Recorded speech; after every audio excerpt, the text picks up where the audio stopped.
Hello friends. ये हमारा second type of question है based on marginal revenue marginal cost approach. कल के क्वेश्चन में और इसमें क्या फर्क है, लेट्स सी। वहां पे हमारे पास क्या दिया हुआ था, वहां पे हमारे पास डिमांड फंक्शन नहीं दिया था। जैसे यहाँ पे हमारे पास डिमांड फंक्शन दिया है, वहां पे I think price is equal to 15 था। तो मतलब वहां पे प्राइस एक कांस्टेंट था, लेकिन यहाँ पे प्राइस कांस्टेंट नहीं है। तो this is the basic difference जो कल के क्वेश्चन और आज के क्वेश्चन में हमें देखने को मिलेगा। अगर आपको याद होगी MRMC अप्रोच वाली क्लास, तो आप लोगों के साथ मैंने दो डायग्राम्स डिस्कस की थी। Number one like this and number two इस तरीके से हम लोगों ने डायग्राम डिस्कस की थी। तो मैंने आपको बोला था फर्स्ट डायग्राम के बारे में, ये हमारा परफेक्ट कंपटीशन है, और सेकंड इम्परफेक्ट कंपटीशन के बारे में हम बात करते हैं।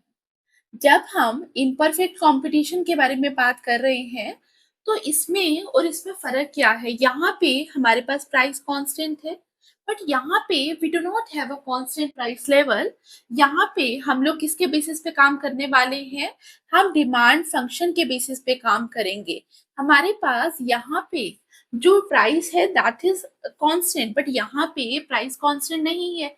हम आगे आने वाली क्लास में बताएंगे कि क्यों प्राइस कांस्टेंट है अंडर द परफेक्ट कंपटीशन, और वहीं पे इम्परफेक्ट कंपटीशन पे प्राइस कांस्टेंट क्यों नहीं है।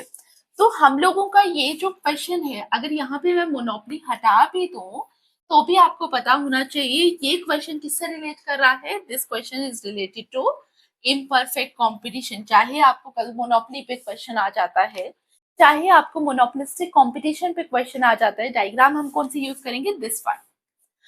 और अगर मेरा यहाँ पे प्राइस कांस्टेंट होता तो क्वेश्चन कौन सा बनता, परफेक्ट कंपटीशन का। और कल वाली क्लास में जो क्वेश्चन मैंने कराया था उसको आप लोगों को दिमाग में रखना है। Now coming to the question, हमारे पास क्या है, total cost of a producer is this. Demand curve हमें दी है, हमें बताना है equilibrium output price and profit of the monopolist. सबसे पहले अगर मैं इक्विलिब्रियम के बारे में बात करूं, तो इक्विलिब्रियम में मुझे पता है marginal revenue is equal to marginal cost. इसका मतलब मुझे एमआरपी फाइंड आउट करना है, मुझे एमसी भी फाइंड आउट करना है। एमसी तो मेरा निकल जाएगा ना टोटल कॉस्ट से। अगर मैं इसको डिफरेंशिएट करूं टोटल कॉस्ट को d by d q of cost, तो मेरा एमसी आता है which is equal to 5 plus 4 q. But what about my marginal revenue. आपको मैंने बताया था मार्जिनल रेवेन्यू के लिए हमें क्या चाहिए, भी नहीं, टोटल रेवेन्यू। और total revenue is equal to price into quantity. तो total revenue is equal to price into quantity, मतलब 35 minus Q multiply by Q, it comes to be 35 Q minus Q square. अब मुझे marginal revenue चाहिए, इसका मतलब इसको differentiate करना पड़ेगा with respect to q. 35 minus 2 Q.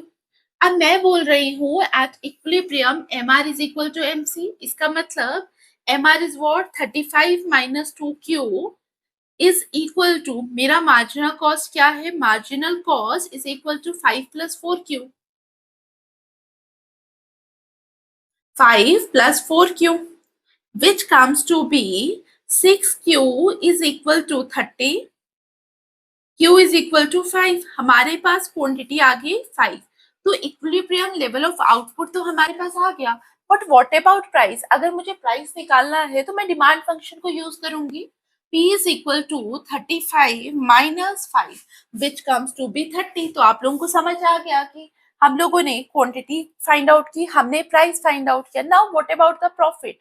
Profit मैंने आपको क्या बताया था, profit is equal to total revenue minus total cost. तो यहाँ पे मेरा total revenue 35 Q minus Q square, 35 q की जगह मैं डालूंगी 5 माइनस 5 का square minus total cost. Total cost मेरी क्या है, this 10 plus 5 q plus 2 q square. अगर आप इसको सॉल्व करोगे तो आपका प्रॉफिट आएगा। अब आप मुझे प्रॉफिट फाइंड आउट करके बताएंगे कमेंट बॉक्स में कि क्या आंसर आया, सो दैट मुझे पता चल सके कि आप लोग क्या सॉल्व कर रहे हैं क्लासेस के बाद।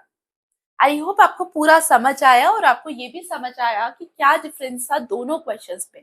And that is very important, जब हम एग्जाम्स में बैठते हैं तो उस समय हम लोगों को पता होना चाहिए वो क्वेश्चन था, हम लोगों ने क्लास में किया था। क्लियर।